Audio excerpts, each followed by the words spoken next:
Fatiha suresinde geçen sırat-ı müstakim. Ne demek? Ne anlıyoruz biz bunu? Sırat-ı müstakim. İstikametli, dosdoğru yol olarak algılıyoruz. Peki dosdoğru yol ne demek? Şimdi kime göre, neye göre dosdoğru yol? Doğru mu? Değişebilir. Peki bunu nasıl anlayacağız ve bir doğru yolda gidildiğini nasıl idrak edeceğiz? Ve burada kastedilen istikametli dosdoğru yol nedir? Üstadın bunu anlattığı, izah ettiği bir yer var. İnşallah anlamaya, istifade etmeye, sizlere de aktarmaya çalışalım. Sırat-ı müstakim, şecaat, iffet, hikmetin mezcinden. Mez ne demekti? İç içe girmesi. Neymiş? Şecaat, iffet, hikmetin mezcinden ve hülasasından hasıl olan adl ve adalete işarettir. Yani adalet deyince ne anlıyorduk biz? Bir şeyin olması, hak ettiği şekilde olması bir şey. Diğer adaletin hükmü neydi? Zalimlere ceza, masumlara mükafat verilip hak sahiplerinin hakkını teslim edilmesi. Şöyle ki, buraya çok dikkat edin. Burada teknik bir konu anlatıyor üstad. Tagayyür, inkılap ve felaketlere maruz olan ve muhtaç şu insan bedeninde. Şimdi buraya çok dikkat edin. Önce bir kendimizi tanıyacağız. Bizim yaratılışımız neyle ortaya çıkıyor? Bir ruh, bir de beden. Peki bizim vücudumuzu ayakta tutan, yani vücudun hayatını devam ettirebilmesi için içerideki asıl olan şey nedir? Ruhtur. Vücudu ne ayakta tutuyor? Ruh. Ölüm anında ne yapıyoruz? Ruh gidince vücut ne oluyor? Hükmünü kaybediyor. Şimdi dikkat edin. Özelliğimize bakalım. Tegayyür ne demek? Değişme, inkılap, başkalaşma ve felaketlere maruz. Her an insan vücudu olarak, hayatımız olarak birçok musibetle, birçok sıkıntıyla bizim zarar verecek hal ve durumlarla karşı karşıya kalabiliyor muyuz? Kalıyoruz. Muhtaç şu insan bedeninde iskan edilen, iskan neydi? Oturmak demek, izin verilmek demek. Doğru mu? Süpermen, hoş geldin. İskan edilen ruhun yaşayabilmesi için 3 kuvvet ihdas edilmiştir. Ruhun yaşayabilmesi için ne konulmuş? 3 kuvvet. Şimdi bunları öğreneceğiz. Yani bizim şu inkılap, şu tagayyür, şu felaketlerden kendimizi koruyabilmek ve istikametli yolumuzu çizebilmek için ruhumuza 3 özellik verilmiş. Bu kuvvetlerin birincisi menfaatleri celp ve cezb için kuvve-i şeheviye-i behimiye. Şimdi bu kavramlar neymiş? Şehevi duygumuz, kuvvemiz var. Bunlar ne demek şehevi? Yemek, içmek, değil mi? Kendimize menfaat şeyler elde etmek, cinsellik ne varsa bunların hepsi neye giriyorlar? Şehvani hislere giriyorlar. İkincisi zararlı şeyleri def için kuvve-i sebuiye-i gadabiye. Birincisi neydi? Şehvani. Bu neymiş? Gadabi. Peki bunun özelliği neymiş? Zararlı şeylerden kendimizi koruyabilmek ve def edebilmek için de böyle bir kuvvet vermiş Allah bize. Birincisi menfaatleri celbedebilmek için şehvani bir özel duygu. İkincisi zarar verecek şeylerden kendimizi koruyabilmek için de gadap diyoruz. Yani gadaplandım, öfkelendim, o manadaki hadise. Nef ve zararı, iyi ve kötüyü birbirinden temyiz için, ayırmak için de kuvve-i akliye verilmiştir. 3 kuvvet neymiş Kerem bizde? Kuvve-i şehviye, kuvve-i gadabiye ve kuvve-i akliye. Güzel. 3 tane kuvvet. Niçin verilmişti Abdullah? Kendimizi o inkılaplardan, tagayyürattan muhafaza edelim. Evet, bu felaketlerden muhafaza edebilmek için.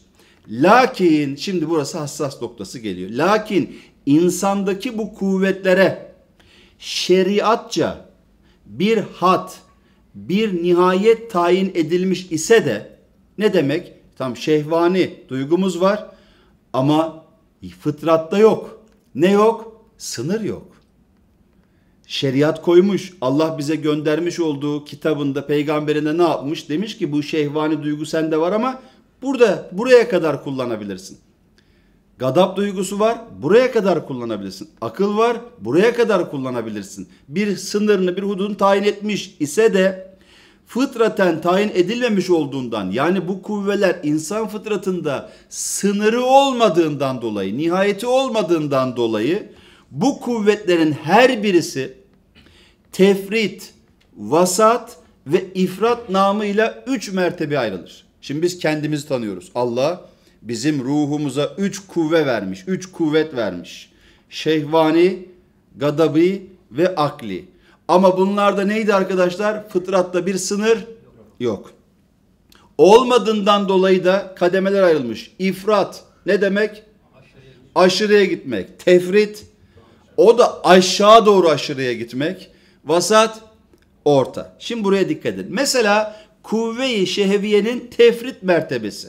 Şehvani duygu aşırı olunca ne olurmuş? Bakın arkadaşlar. Enteresan. Günümüze de bakıyor. Humuttur ki, neymiş humut? Ne helale ve ne de harama şehveti iştahası yoktur. Yani şehvet duygusu ifrata çıktığı zaman ne oluyormuş? Pardon. Ne dedik? Evet, tefrite yani aşırıya kaç zaman ne oluyormuş? İfrat mı diyoruz? Özür dilerim, yanlış söylüyoruz ya. Tefrit aşağı doğru. Mertebesi humuttur ki ne helale ne de harama şehveti ve iştahası yoktur. İfrat mertebesi ise fücurdur ki namusları ve ırzları payimal etmek iştahasında olur. Yani kimsenin namusu, karısı, kızı, teyzesi, annesi onun umurunda olmaz. O şehvani duygu bunu tetikliyor. Vasat mertebesi ise iffettir ki helaline şehveti var, eşine, ama onun dışındaki hiç kimseye harama yoktur. Şimdi bu mertebeyi niye anlatıyor? Şimdi bir insan kendini haklı görebilir. Konu neydi? Sırat-ı müstakim neydi? Şimdi adam diyor ya, kardeşim ben takılırım, her türlü girerim, karı kıza giderim, kafama göre herkesle yatar kalkarım diyor ya. Adam kendisinin tefritte veya ifratta olduğunun farkında değil. Ve ne yapıyor? O alışmış olduğu hayatı doğru kabul ediyor. Peki biz Fatiha'da ne diyoruz? Allah'ım bizi sırat-ı müstakim ehlinden eyle. Yani ne demek? Ne ifratta ne tefritte olanlardan eyleme. Vasat olanlardan eyle. Ne diyormuşuz yani? Allah'ım kendi helalimden başkasına gözümü kaydırma, gönlümü kaydırma. O zaman ne yapıyoruz? Kaydığın anda ya ifrat ya tefrite gidiyorsun. Bu da Allah'ın razı olmadığı bir hal oluyor. Çünkü sana vermiş olduğu yaşaman için, hayatını devam ettirebilmen için, sosyal hayatı bozmadan toplumun içerisinde yer alabilmen için bu 3 kuvvetin vasat mertebesini tercih etmen lazım. İhtar, kuvve-i şehviyenin yemek, içmek, uyumak ve konuşmak gibi teferruatında da bu 3 mertebe mevcuttur. Ne demek? Sadece olayı nasıl düşünmeyeceğiz? Şehvanı düşünmeyeceğiz. Hasan mesela normalde insan vücuduna 5-6 saat uyku yeter mesela. Hasan uyuyor 15 saat. Bu da neymiş? Bu da ifrat. Hiç uyumuyor. Bu da tefrit. Yani normalde insan vücudu için gerekli olan uyku neyse o ölçüde uyumak gerekiyor. Yemek de öyle. Mesela örnek veriyorum, bir tane elmayı yediniz. İnsan vücudun bir elma yetiyorsa güzel. Ama Erhan 1 yiyor, 2 yiyor, 3 yiyor, 4 yiyor. Deliler varmış ama doyduğunu anlayamıyormuş. Erhan da onun gibi. Ne oluyor? Oradan sonrası ne olmuş? Yediğim bütün elmalar ifrat oluyor. Ne oluyor İslamiyet'te buna Keremcim? İsraf oluyor. Yani bir şeyi çok yemek de ifrat. Vücuduna lazım olan kadarını yersen şehvani duygunu, o yemek içmek tetikleme hadisesini peygamberin sana gösterdiği vasat çizgide tutmuş oluyorsun. Anlaşılıyor değil mi? Devamında gelecek. Konuşmak da böyle. Mesela bu da bana söylenen bir yer. Yani çok konuşmak. Tabi ifrat mertebesine, yani hep konuşmak. Bir ortama girdin hep konuşmak. Benim başıma geliyor. Ben de bazen böyle ifrata kaçıyorum. İnşallah hayırlı şeyler anlatıyoruzdur da oradan belki vasatta kalıyoruzdur. Ama bak bu da ifratmış. Anladınız mı? Yani çok konuşmak. Hayır, yerinde konuşmak, sorulduğu zaman konuşmak değil mi? Bunlar da vasatı var. Yani sadece şehvani cinsellik olarak düşünmeyin. Ve keza kuvve-i gadabiyenin peki tefrit mertebesi nedir? Bakın birincisi şehvaniydi, bu gadabi. Cebanettir ki korkulmayan şeylerden bile korkar. Var değil mi böyle insanlarda? Yani her şeyden korkulmayan şey ne mesela? Karıncadan korkuyor mu adam mesela? Yani tamam kendini muhafaza et de karınca ne yani? Ejderha sanki ya. Ben ismini vermeyeyim. Birisi vardı işte bizim eve geldi. Ben dışarıdaydım. İçeri bir geldim. Bunların hepsi koltukların üzerindeler. Ciyak ciyak ama. Yani sanırsın içeride ejderha var. Alev püskürtüyor yani. Dedim ne oldu? Hani ben de delikanlıyım ya, eve girmişim evin erkeği olarak böyle hani o canavarla yüzleşeceğiz böyle. Görmüyor musun orada dedi böyle. Baktım bir tane hamam böceği. Ama onların hep koltuğun üstündelerdi yani. Bak ne oldu? Korkulmayacak şeylerden de korkmak. Ne yapmış? Orada da ifrata geçmişler. İfrat mertebesi neymiş? Tehavvürdür ki, bu da enteresan, ne maddi ve ne manevi hiçbir şeyden korkmaz. Ne maddi ne manevi. Ben hiç kimseden korkmaz. Bak bu da yanlışmış. Neden? Çünkü bu ne mal oluyor? Bu da bu sefer her türlü Allah'a kadar giden, yaratıcıya kadar giden, korkmuyorum kardeşim, cehennemden de korkmuyorum, Allah'tan da korkmuyorum falan demeye götürüyor işi. Bütün istidatlar, tahakkümler, dikkat edin. Bütün istibdatlar, baskılar, insan alemindeki, ülkeler nezdindeki, tarihte işte Kerem hocamızın bildiği gibi, tarihteki bütün istibdatlar, baskılar, tahakkümler, insanlara hükmetmeler, onları zorla bir şey yaptırtmalar, zulümler bu mertebenin mahsulüdür. Mesela Hitler. Bak ne olmuş? Sırat-ı müstakimden çıkınca sapıtmış. İşte toplum hayatının neden Kur'an'la, neden Allah Resulü ile o vasat çizgide gitmesi gerektiğini anlayın. İfrata da tefrite de gittiğiniz zaman sosyal hayat mahvolur. Vasat mertebesi ise şecaattır ki, ne demek şecaat? Hukuku diniye, dinin hukuku ve dünyevi hukuk için canını feda eder, meşru olmayan şeylere karışmaz. Yani ne yapmak lazımmış? Bu vasat mertebesindeki ölçü ne? Ona göre hareket etmek lazımmış ki bize Allah'ın ruhumuza vermiş olduğu o kuvve-i gadebiye, kuvve-i şehviyeyi ifrat ve tefrit çıkmayalım. Çünkü çıktığımız zaman şunu unutmayın arkadaşlar. Kesinlikle ama kesinlikle mutlaka sosyal hayatınıza, aile hayatınıza, ticaret hayatınıza, dostluklarınıza, her şeye zarar verirsiniz. Peki sorabilirsiniz. Abi bu vasatın ölçüsü nedir?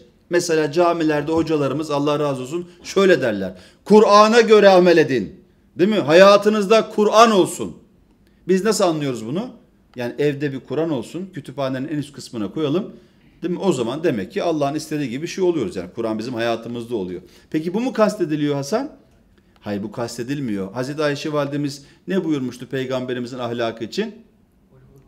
Ne demişti yani?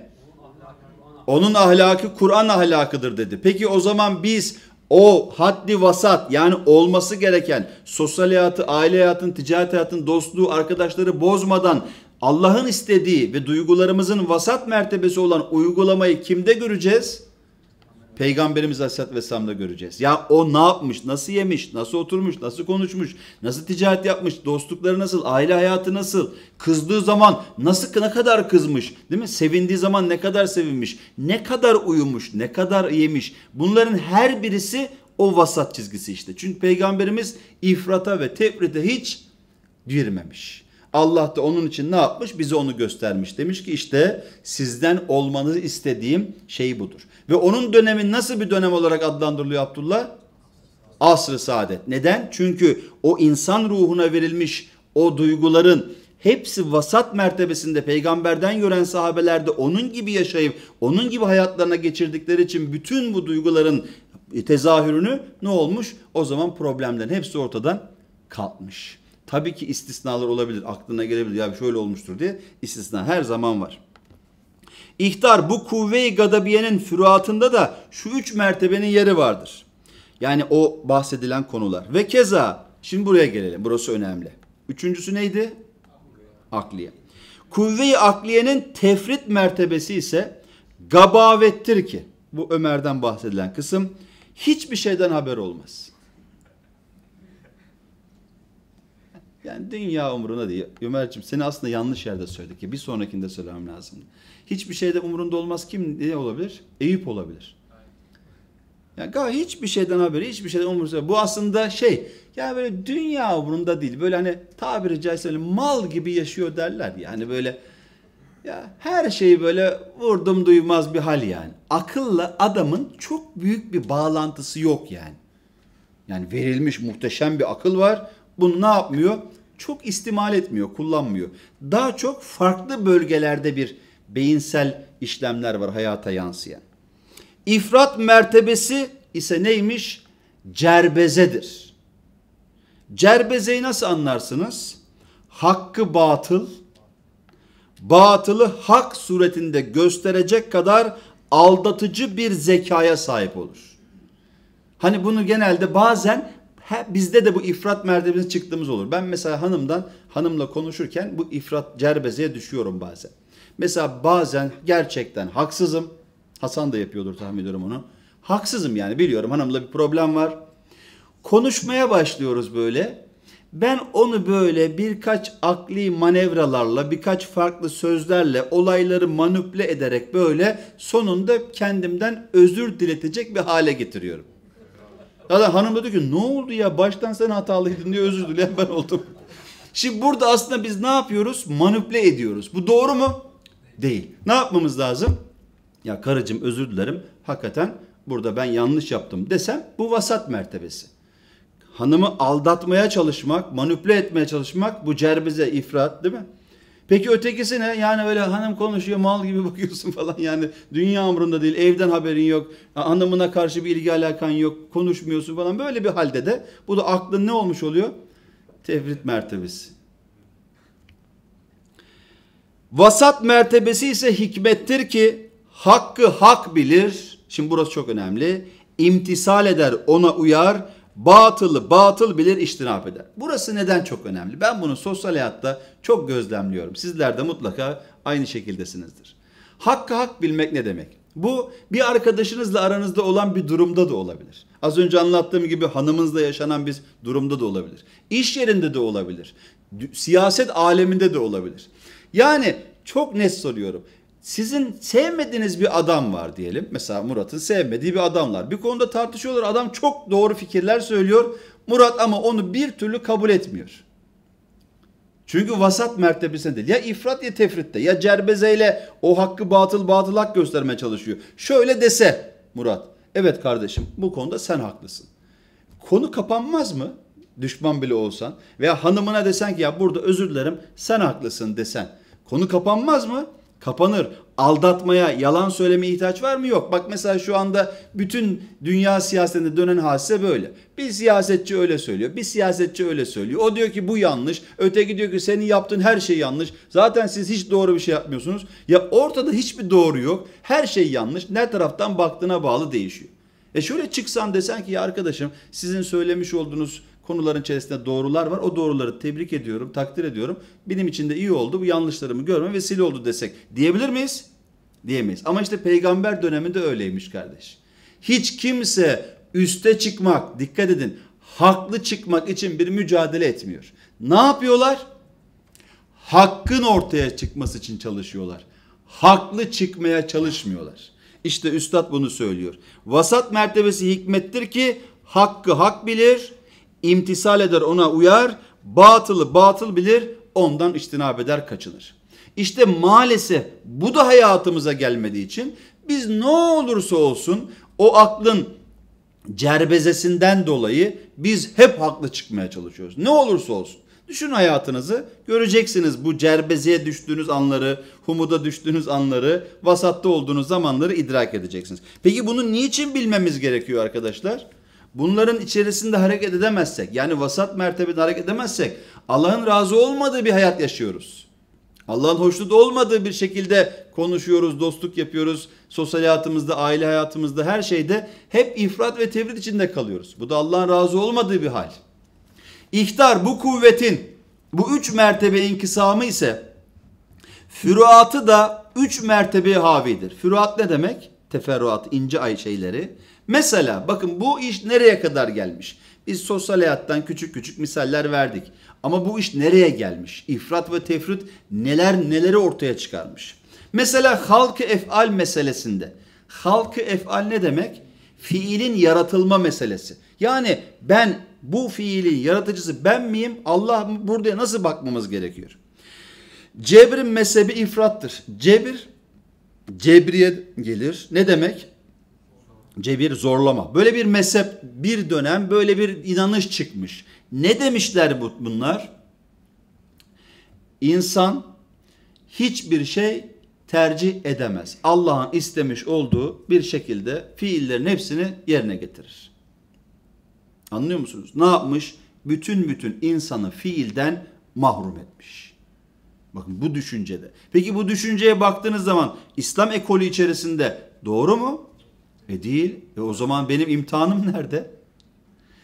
İtizal mezhebi de tefrittir. Bak birisi Cebriye, birisi Mutezile. İtizal mezhebi de Mutezile demektir. İtizal mezhebi de tefrittir.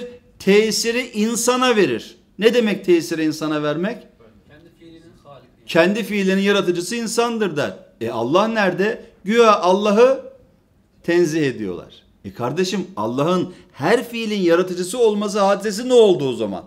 Bakın bunlar İslam ekolü içerisinde çıkmış. Güya işte o verilen duygular var ya, akli duygular. Orada ya cerbezeye düşmüş ya da o şey derecesinde kalmış. Bakın ehli sünnet peki burada ne demiş? Vasattır. Ehli sünnet mezhebi ne demek? Yani Kur'an ve sünnet ve peygamberin bildirmiş olduğu, anlatmış olduğu çizgiden dışarı çıkmamak demek.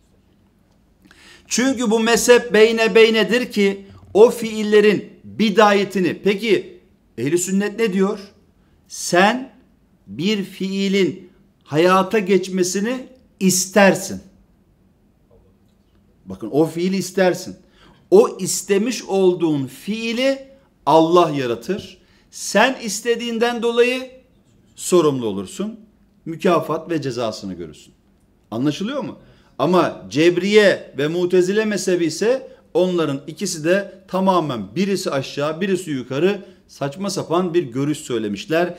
İslam inancıyla taban tabana zıt düşmüşler. Allah'ı güya takdis ediyorlar. Peki bunun sonucunu da okuyacağım şimdi size.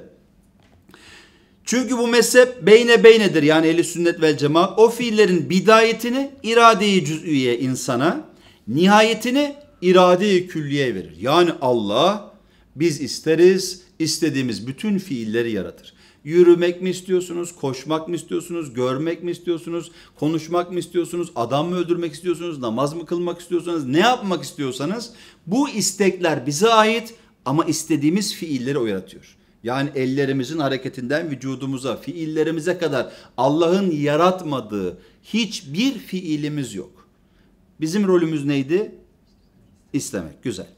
Ve keza itikatta da tatildir, ifrattır. Allah'a inkardır, teşbih, tefrittir.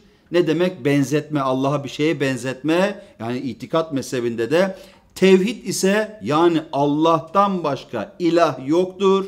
Maddeden, mekandan, zamandan münezzehtir. Hiçbir şeye benzemez. Bu da ehl-i sünnet inancı olan vasattır. Anlaşıldı mı? Peki şimdi arkadaşlar bu olmazsa ne olur? Şu 9 mertebenin 6'sı zulümdür. Niye zulümdür diyor üstad? Hatırlarsanız ayet-i kerimelerde Cenab-ı Hak ne buyuruyor bize? Söyleyin. Zalimler diye hitap ediyor mu? Nefsine zulmeden diyor. Değil mi? Nefsine zulmeden kullarım diyor. Nefsine zulmedeni nasıl anlayacağız bir cihette? Demek ki biz ya ifrata ya tefrite düşünce nefsine zulmeden bir kul oluyoruz. Ama Allah bize ne diyor orada yine rahmetiyle? Ümidinizi kesmeyin ey nefsine zulmeden kullarım. Yani hayatta sizin ruhunuza verdiğim o 3 duyguyu bazen ifrat bazen tefrite düşmüş olabilirsiniz. Ama dönün pişman olun ben affederim diyor. 6'sı zulümdür. 3'ü adl ve adalettir. Sırat-ı müstakimden murat şu 3 mertebedir. Öyleyse o Fatiha'yı okurken ne diyeceğiz arkadaşlar? Sırat-ı müstakim derken sıratellezine ne diyeceğiz orada? Ne hissedeceğiz? Ne duyacağız? Yani Allah'ım beni Peygamberimiz Aleyhisselatü Vesselam'ın hayatından, sünnet-i seniyesinden ayırma demek kastediyoruz. Anlaşılıyor mu? Yani Fatiha'da oraya geldiğiniz zaman hemen o aklınıza gelsin. Ben ne istiyorum Allah'tan? Şimdi bakın bu ne olmuş? O bahsetmiş olduğumuz hadise vardı ya, Mutezile mezhebi, o mezhebin etkisi ne oluyor? Sosyal hayata etkisi ne oluyor? Mesela birisi Mutezile mezhebine inanmış veya Cebriye mezhebine inanmış, ne oluyor? Bakın. Günah-ı kebireyi, büyük günah işleyen nasıl mümin kalabilir? Şimdi bu çok ehemmiyetli bir konu. Peki o ifrat ve tefrit mertebesiyle bakılınca ne oluyor? Ben bununla alakalı küçük bir şey söyleyeyim. Bu konuyu bilmeyen, yani ehli sünnet inancını bilmeyen, Mutezile mezhebinin görüşüne inanmış veya da toplum içerisinde kulaktan kulağa kültür halinde geçmiş, dinin özünü, peygamberin uygulamasını bilmeyen insanlardan bazıları şöyle bir vesveseye düşüyorlar. Abi ben bir günah işledim, büyük bir günah, ben artık kafir oldum. Veya ben tövbe ettim, aynı günahı bir daha işledim, münafık oldum. Benim imanım gitti abi. Peki sen niye böyle söylüyorsun? Çünkü bu büyük günah işleyen ne olurmuş? Mümin olamazmış. Öyle duydum ben. Bakın ne yaptı? Allah'tan uzaklaştırdı bu yanlış bilgi onu. Peki bu toplumun içerisinde büyük kitlelere yayıldığı zaman düşünün. Bu sefer ümitsiz, hayattan vazgeçmiş, kendini kafir ve münafık gören insanlara dönüşüyor. Ulan battı balık yan gider deyip bu saatten sonra da bütün günahları işliyor adam. Diye suallerine cevap ise bakın ne diyor arkadaşlar. Saniyen, üstadın anlattığı mevzuya çok dikkat edin.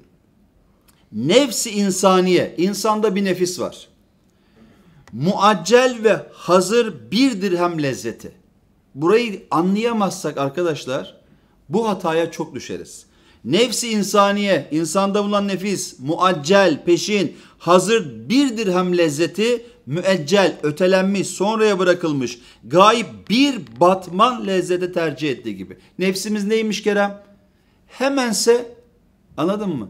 Biz tercih ediyoruz. Yani şimdi vereyim 1000 lira mı yoksa 5 yıl sonra vereyim 10 bin lira mı? Misal veriyorum yani rakamın büyüklüğünü hesap edin. 100 bin lira mı? Ben sen 1000 liraya hemen ver sana bana deriz. Çünkü sonrasına bekleme tahammülümüz yok. İnsan nefsinde peşin ücret, hemen alayım yani. Hemen olsun.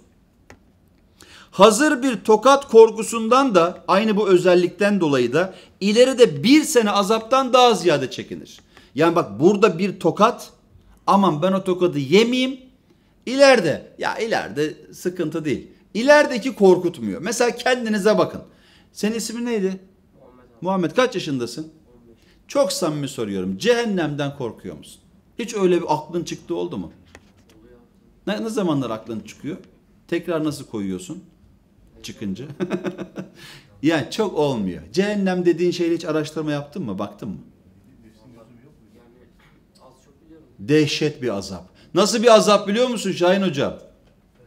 Bak bir ayet-i kerimede söylüyor. O günahkarlar cehennemden kurtulmak için kendi annelerini, babalarını, kardeşlerini, sevdiklerini, hatta bütün dünyayı o cehenneme ben girmeyeyim, benim yerime onları al diye fidye vermek isteyecekler diyor Allah.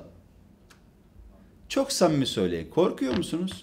Ben bu kadar anlattığım halde, bu kadar işin içinde olduğum halde öyle çok da böyle o anlattığım gibi bir korkuyu hissedemiyorum. Neden? Çünkü bana böyle çok zaman sonra olacakmış gibi hissettiriyor nefsim. Yani nefsim bana böyle çok zaman sonra yani cehennem oho. Ama ben belki de değil mi bugün yarın öleceğim. Ama öyle hissettirmiyor nefis. Uzak geliyor. Ama dünyada başıma bir sıkıntı gelmesin diye tedbirler alıyorum. Almıyor musunuz? Düşmeyeyim diye tedbir alıyorsunuz. Çarpmayayım diye tedbir alıyorsunuz. Hastalanmayayım tedbir alıyorsunuz. Alıyorsunuz da alıyorsunuz. Ya bu tedbirler cehennem yanındaki ne ki? Dünyada fani bir ömrünü muhafaza etmek için bütün tedbirleri alıyoruz. Ama cehennem gibi dehşetli bir azabı olan büyük bir azap mekanı için hiç de öyle endişe hissetmiyoruz. Merak etmeyin, hepimiz aynı durumdayız. Çünkü nefsimiz öyle.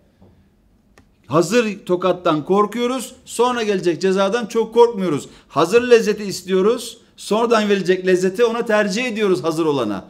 Bunu niye anlatıyoruz? İfrat, tefrit, vasat mertebesi, nefsin ve onu yanlış kullanan mezheplerin uygulamasıyla insanlar ne durumlara düşüyorlar görün diye. Hem insanda hissiyat galip olsa, aklın muhakemesini dinlemez. Bakın arkadaşlar bunu unutmayın. Bunu niye okuyoruz? Üstad Hazretleri işte Mutezile mezhebinin veya Cebriye mezhebinin o yanlış söylerini ehli sünnetin ölçüsü nedir diye ortaya koyuyor ve insanları ümitsizlikten ve Allah'tan uzaklaşmaktan koruyor. Çünkü onlar büyük günah işleyenler dinsiz olur, imanı gider diyorlar. Üstad gitmez diyor ve bunu bilimsel olarak, mantıksal olarak değil mi? Teknik olarak izah ediyor. Neden gitmez imanın? Hem insanda hissiyat galip olsa, hisler galip olsa ne demek? Çok öfkelendiğiniz zaman aklın başından gitmiyor mu? Değil mi? Kan beynime sıçradı diyorsunuz. Sağlıklı düşünemiyorsunuz. Hissiyat galip. Açlık hissi çok olduğu zaman kendinize hakim olabiliyor musunuz? Eliniz ayağınız titriyor. Çok uykum var. Uyku hissiyatı hakim olabiliyor musunuz? Ben nasıl uyuduğumu bile hatırlamıyorum. Bayılmış gibi oluyorum yani. Ne ara uyudum? Bak hakim olamıyorsunuz. Hissiyat galip olsa aklın muhakemesini dinlemez. Desenize yemeyeceksin, uyumayacaksın. Abi uyanmayacaksın da var. Bak uyanmayacaksın o sizin için. 6 ay süresi var herhalde onun. Hayır. Uyanmamayı da akıllı yapamıyorsun ki. He tabii. Yani ben senin için dedim. Hani 6 ayda bir uyumaz. Hem insanda hissiyat galip olsa aklın muhakemesini dinlemez. Heves ve vehmi de hükmedip, heves ve vehim de hükmedip en az ve ehemmiyetsiz bir lezzet-i hazırayı ileride gayet büyük bir mükafata tercih eder. Anladık mı kendin durumumuzu? Yaratılışımız bu. Peki ne öğreneceğiz şimdi? Ve az bir hazır sıkıntıdan ileride büyük bir azabı müecceden ziyade çekinir. Çünkü tevehhüm, heves ve his, bakın tekrar okuyorum. Tevehhüm, yani zannediyoruz diyoruz ya, heves ve his ileriyi görmüyor. Genelde bu hangi durum? Gençlerin durumu. Belki inkar ediyorlar, nefis dahi yardım etse, ediyor mu? Anlatmıştık hep. Ortada ruh var. Meseleyi anlayın. Ruh. Sol tarafta şeytan, nefis. Sağ tarafta melek, vicdan. Bu iki tane taraftan lümme-i melekiye, lümme-i şeytaniye diye Cenab-ı Hakk'ın onların ruhumuzla iletişim kurmuş olduğu yer açmış. Oradan bu nefis ve şeytan ne yapıyorlar? Gazlıyorlar. Mesela bir kavga anında. Şeytan diyor ki çak lan bir tane. Nefis diyor ki çak lan, bıçağı da sapla diyor. Git kafasını odunla vur diyor. Bak buradan gazlıyor. Vicdan, şeytan, melek de bunu yapma. Anladın mı? Bu işi çözebilirsiniz. Akıllı hareket et. Bak öldürürsün, hapse girersin. Ailen var, çoluk çocuğun var. Vicdan diyor ki yapma, bu kadar da vurulmaz ki. Tamam, kızgınlığın geçti. Bak ruh ne yapıyor? Bunların hepsini dinliyor. Sonra bunlardan birini tercih ediyorsun. O anda ne oluyor? Akıl gidiyor zaten. Aklın gidiyor. Gittiği için de işte saçma sapan iş yapıyorsun. Tevehhüm ve heves ve his ileri görmüyor. Belki inkar ediyorlar. Nefis dahi yardım etse mahalli iman olan kalp, imanın yerleştiği yer olan kalp ve akıl. İman neredeymiş?